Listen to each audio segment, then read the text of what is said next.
Hello everyone, welcome back to the Big Man MTG YouTube channel. I am a rather large man with an equally large love for the game of Magic the Gathering. Speaking of Magic the Gathering, Commander players, we had something very new and exciting drop today. You can already see it on your screen here.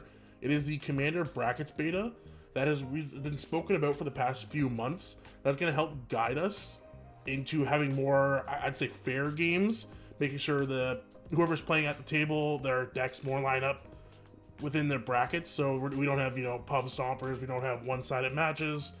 So I'm gonna take a dive, take a look into this today. I'm gonna kind of talk about my thoughts about it, maybe break down the pros and cons, because this is a system that, as it is right now, there's definitely a lot of potential, but I definitely think it needs a lot of ironing out. So let's take a deeper look into this. Okay, let's break it down bracket by bracket. As you see on the bottom, there's a bit more explanation into the brackets we'll look at in a second. I just want to kind of look at each bracket one at a time, and then we can go into more of an in-depth look at the thought process behind it. So, bracket one, Exhibition. This is your ultra casual commander decks. You see they were going to restrict the no mass land denial or extra turns. So by land denial, I assume things like Blood Moon, land destruction, anything that kind of restricts your opponents from their resources. No two-card infinite combos, so nothing that pairs off together. So we're not going to see, our demonic consultation into Thassa's Oracle, vice versa. So we're going to see nothing that pops off with each other. No game changers. This is a new tier list that they have released that I will show later on because it's at the bottom of the explanations. Essentially, it has a few cards from each color that have been deemed as kind of like game, as it describes, game changers. They can make or break a game, and they're going to determine how many of those you have in your deck is going to help determine your power level. And we see the bottom, few tutors. So few tutors, I believe you can have up to 3 tutors before it kicks into action. Moxfield does have a way to help determine what your bracket level is, which we'll take a look at later when I kind of have to give my thoughts about it on how their power level or their bracket leveling is done. But for now, this is all we know about the few tutors that you can only have up to 3. 2, this is core. This is your average current pre-constructed deck. So pre-cons out of the box. No mass land denial again. We see now no chaining extra turns. So that means extra turns would be allowed, just not one turn after another. So it looks like we're not looking at any infinite turn combos. Again, no 2-card combo that we saw in the first one. No game changers as well, and few tutors. So this is, you can see it, a slight change from 1 to 2. 3, this is your upgraded. So this is when we see where somebody takes an upgraded precon or builds their own deck. They are running no mass land denial again, and no chaining extra turns, so same as core 2. You'll see here we have a late game 2 card infinite combos, so there's not much talk about what exactly the late game 2 card infinite combos are. Right now we can just kind of speculate. Like, obviously I mentioned it already, Thassa's Demonic Consultation. Those definitely are not late game, but who knows what we mean. We don't know what they mean by no late game 2-card combos yet. It could be, turn 4 or 5. It doesn't mean turn 6, 7. Are we looking at huge 10 drop cards that are part of infinite combos? So that's going to be, again, we're still in our beta stage. So we just got to wait to see kind of how they want to elaborate further on it. And we can have up to 3 game changers in this deck list. 4, Optimize. High Power Commander. Time to go wild. As it says, no restrictions other than the ban list. So we are in the realm of building very high-powered stuff, but you're still not in that CDH realm, so I guess you're not looking for those turn 2 to 3 wins. This would probably be more turns 5 to 8, maybe. Again, I'm sure they'll give a bit more detail when we go down to the bottom.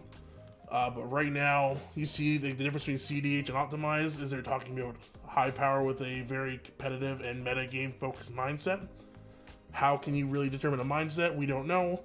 But again, we're in beta. We're going to kind of roll with the punches and see what is to come. Now let's get into the explanations. Bracket 1 here is just absolutely screaming, this is where you play your jank. This is going to be your super out of the blue. You're building octopuses, you're building, like, look, oops, all horses.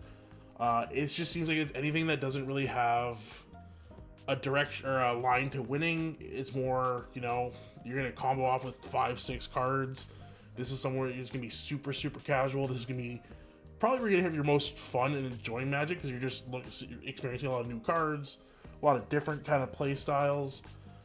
But it's gonna be, you know, even some jank decks can be built really strong. So we'll see exactly where this list takes us, because right now this is kind of seen as being below the pre-con level, as we see in bracket 2. We should read here, while bracket 2 decks may not have a perfect card, they have the potential for big splashy turns, strong engines, and are built in a way that works towards winning the game. So see, we now have that kind of line towards winning a game. We have a strategy going together. This is going to be, again, introductory decks. Pre-cons are a great way. Somebody who's first starting into deck building, this is probably where you want to play your games. You know, even play test, see if you might need to go up to the bracket below, or bracket above, or bracket below. I feel like this is going to be a lot of, like, for the newcomers to kind of test their deck building skills. While the game is unlikely to end out of nowhere and generally goes 9 or more turns, you can expect big swings.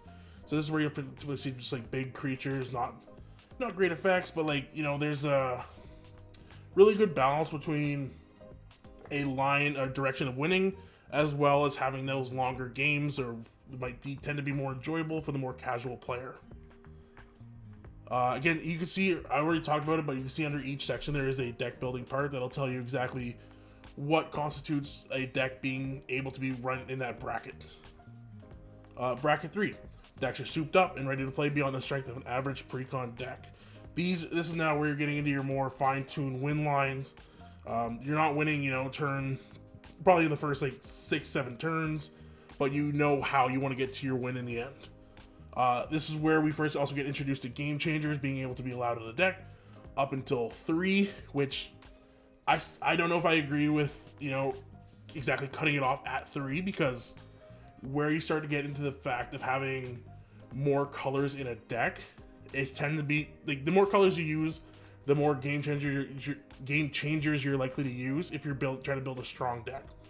I have some pretty strong decks that are ranked as a 3, others that are ranked as a 4, just simply by having that extra tutor or having that extra game changer. So right now, bracket 3 is kind of, I think it needs a fine tuning. That you know, the ironing out that I talked about.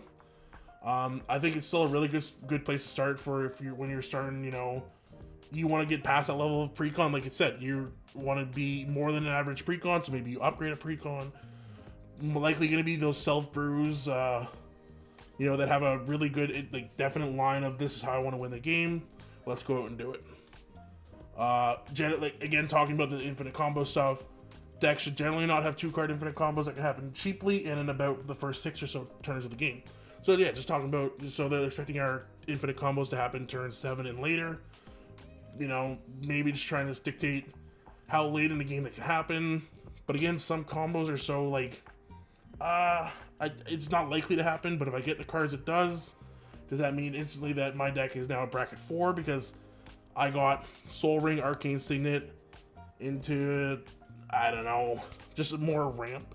Is that what's gonna help us determine exactly what, like, I find it's in just a complicated state right now, which I think more information from the committee or from the people who are deciding these brackets would help benefit us and help us lead to more clear deck construction tips.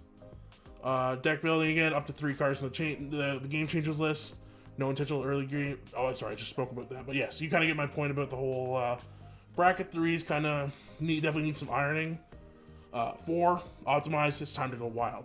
These are our high-powered decks. We know how we want to win. We're gonna find the cards to do it. We have no restrictions other than the ban list, of course.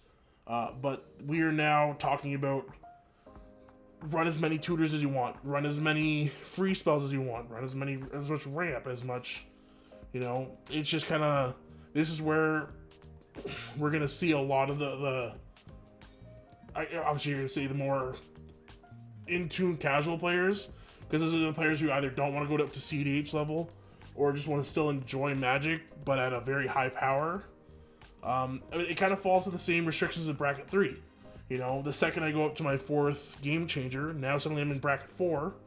I feel like the range of what is considered within a bracket is too wide at this moment. I think we might need maybe a couple more brackets to help, you know, kind of balance us out. But I still think, you know, this is a really good place to start. Again, just a beta, so we can see what comes out of it as we move forward.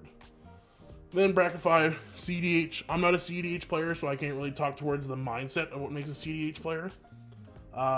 So hopefully if you're out there, if you're a CDH player, you kind of know what it means to have that be a part of your key descriptions that says up there. It's kind of just how you approach the format. I assume it's just, I want to win as quick as possible. This is where you're going to find that last bracket. Again, this can be a very wide range of decks. So when we're trying to use these bracket systems to help balance our decks out for a game, the higher brackets, it seems it's harder to do so. Now, you've heard me mention game changers probably like 15 times already throughout this video, and I have no clue what exactly the game changers are. Luckily, they have a list here of 40 cards that are going to go along with the beta for it right now. Just depicting us, showing us what these game changers will consist of. And what I believe when they say game changers, they mean cards that will have a really high influence on a game, either to really optimize a deck's flow, to help explode us out of the gates, or to help us finish off a game, you know, quicker than what would normally be seen as. You see, we have a lot of cards here that a lot of stacks cards. Like you see the Smothering Tithe, Drannith Magistrate. We have a few of our tutors, Opposition Agent against stacks, Tergrid. Very high power cards, especially in our colors here. We see a lot of the cards that are gonna help kind of explode us and get us a lot farther along in the game than our opponents likely will. You see some colors have been hit more than the others. Blue definitely has been hit a good amount, with good reason. They do kind of fall into that line of the infinite turns, free spells, really easy infinites, so it makes sense why they've been hit more. I just think that it would have made more sense if, when coming out with this list, that each color was kind of represented the same. Obviously, you know, green and red here having a combined total of 5 to blues, what is this, 9, shows that, you know, what side has been hit a bit more. I can talk also while looking at this list. I mentioned it earlier how adding more colors to a deck will affect how many game changers you're going to run if you do want to run that high power. I mean, likely if you were going to run high power anyways, you were going to end up in that bracket 4. But this kind of helps you. This kind of pushes you over that edge of how many game changers you want to use if you want to keep up with the high power, say, that your pod's running. You know, if I want to run a blue, white, black deck, I want to put, you know, a couple tutors in there to keep up Cyclonic Rift, some counter spells. Already that's, you know, 4 that I've been instantly put into bracket 4. Whereas if I was just playing green, you know, odds are I'm not running a Survival of the Fittest or Gaia's Cradle. I'm not running a $400 card or a $1,500 in Canadian before anybody's like, oh my god, he's really overpriced it. So I just think that there's some colors that have been hit a little harder by this game changers who kind of lead to that example that I was giving earlier, that the range of each kind of bracket seems to be really wide, and we might still lead to some power imbalances, but I'm sure, you know, with time this list will be updated. We'll get changes to it, and again, none of this really affects anybody who's just sitting down with your friends playing, unless you really want to get into this and kind of help figure out if you're having a lot of power imbalances in games. This can help you figure out how to either bring somebody down to the bracket or bring somebody up in a bracket, you know. So this is just, it's definitely like what do I want to say, it's like comme ci comme ça. It's a French version. Like it's good, but it's, you know, pros and cons right now. For example, I want to show you here. This is my Muldrotha deck. It is a bracket 4. Moxfield has this really cool feature right now that'll show you what bracket your deck falls into. It'll show you. No, I can't. It'll show you see here the unlimited game changers. It'll show you what cards fall in your game changers, mass land denial, your extra turn cards. It'll talk about your tutors as well. So this one is very, you know, you see I have about 8 tutors or so, 6 cards on that unlimited game changer, so this makes sense that this is a bracket 4. However, I have a Bristly Bill deck that it's going to be featured at some point soon. I definitely do want to do a deck list on this guy because he is really fun. But he ends up being in a bracket 3 because I only have 1 game changer in it with his Ancient Tomb. I only have 3 tutors. And this deck can, you know, it can easily go up against this Muldrotha deck from time to time. So the bracket, you know, like I said, the brackets are kind of a little all over the place. Hopefully, though, with the updates to this list, updates to the brackets, we can maybe see a bit more balance throughout instead of what might be a wide range of power levels at this point. Before I give my last thoughts about the whole bracket system, I just want to show you something real quick that I found out through Moxfield, just showing you how many tutors it does take you to kind of go up at a bracket level. Let's just put I'm trying to not put the game changers in because I don't want to get to the game changer limit. But a Diabolic tutor, I guess I can do Grim tutor. If you see here, I have 3 in, and it instantly goes up to a bracket 3. So it seems that once you hit that 3 tutors, it's going to go up a bracket for you. So that's also just something to keep in mind when building decks. So my final thoughts on the bracket list. I like it. There's definitely been some split decision within the Magic community on whether they like it or not. I think it's a really good place to start when it comes to that conversation of power levels at a table, determining, is my deck going to be too overpowered? Is it going to be way underpowered?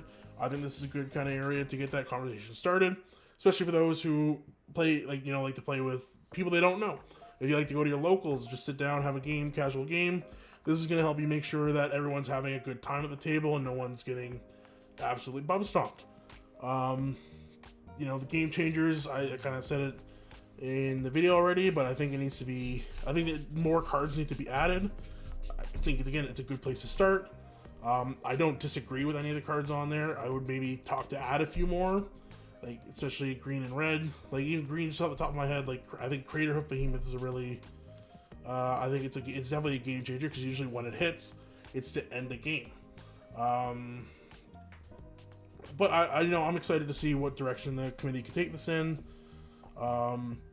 Also, I'll leave a link to this article in the description because I think it is a very well thought out and articulated article. Unlike me, I'm not well articulated. I just kind of talk and ramble, and I'm doing it right now. But no, this is an exciting time for us to see a bit of more formality in it, I guess to say too. Kind of more a more respected format.